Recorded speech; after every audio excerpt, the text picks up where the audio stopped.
বন্ধু, আজকে আমি নগাঁও থেকে লাহোরিঘাট যাওয়ার রাস্তায় দেখতে পেলাম একটা জানাজার নামাজ আদায় হচ্ছে। তো আমি কি করলাম, গাড়ি থেকে নেমে জানাজার নামাজটা পড়তে গেলাম। ওই জানাজার নামাজটায় গিয়ে দেখলাম অধিকাংশ লোক ওদের জুতোটা খুলে ওই জুতোটার উপরেই দাঁড়িয়ে জানাজার নামাজটা আদায় করলো। আসলে আমাদের কি জুতোটা খুলে জুতোটার উপর দাঁড়িয়ে জানাজার নামাজটা পড়তে পারবো নাকি পারবো না? এই বিষয়ে আমি তো আসলে অত লেখাপড়া করিনি, হাদিস এত একটা জানি না।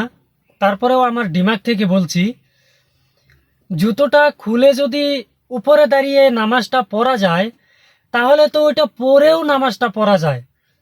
আসলে জুতোটা খোলার অনুমতি হয়তো এই জন্যই আছে, যাতে আপনার জুতোটায় পেশাব বা পায়খানা বা অন্য কিছু নাপাক লেগে থাকার সম্ভাবনা যদি থেকে থাকে, তাহলে আপনি ওটা খুলে অন্য জায়গায় রেখে খালি পায়ে মাটিতে দাঁড়িয়ে আপনি জানাজার নামাজটা আদায় করবেন।